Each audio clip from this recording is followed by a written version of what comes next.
This is a belated introduction to Gibson Research Consultancy, or GRC. It feels strange doing this because we have never done much marketing or promotion before. Just look at the name of our company, Gibson Research Consultancy. I'm the Gibson, and we do research as consultancy. Not exactly one of the great branding stories of the 21st century. So, who are we? We specialize in multilingual, multi-country patient voice research. We are based in Leeds, United Kingdom, and have an office in Central America. We work with thousands of professional researchers and clinicians around the world to deliver projects in over 190 countries.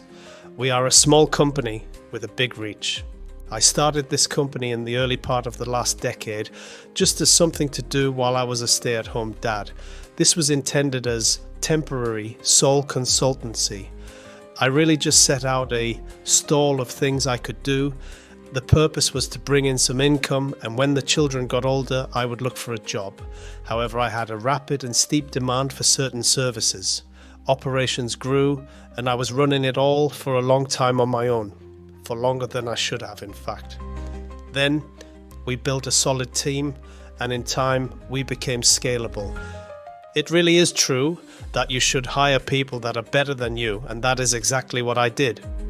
The expertise within the company has gone far beyond the Gibson, that is, the expertise in my own head, to something that everybody in the company has ownership of and adds to. On that point, I want to acknowledge and honour our team, past and present, simply for being consistently excellent. We will be publishing regular short and long form videos, articles and white papers on topics that are of interest to us.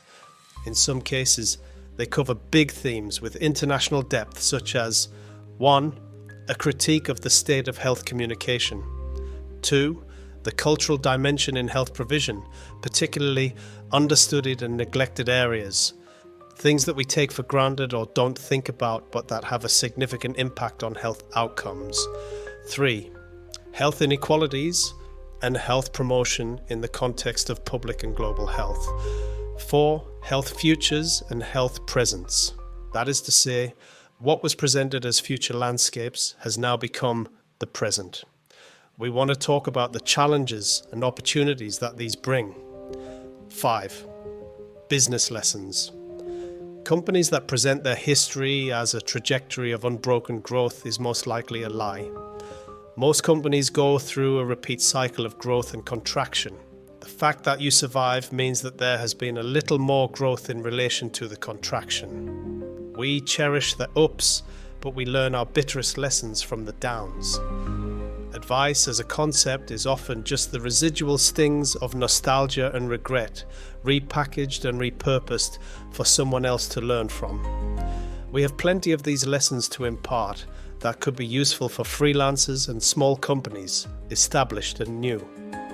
We want to provide an honest account of some of our small victories and setbacks, failures and successes that I am sure will resonate. We are not motivated by using this as a tool for selling. We want to talk about the issues that interest us, not necessarily related to our services. We want to generate discussion of substance, a safe space away from bandwagons, imitation and slogans. Also, we simply want to share a little bit of ourselves, what makes us tick, and who we are. Thank you very much for listening. This has been Mark Gibson in Leeds, United Kingdom, December 2024.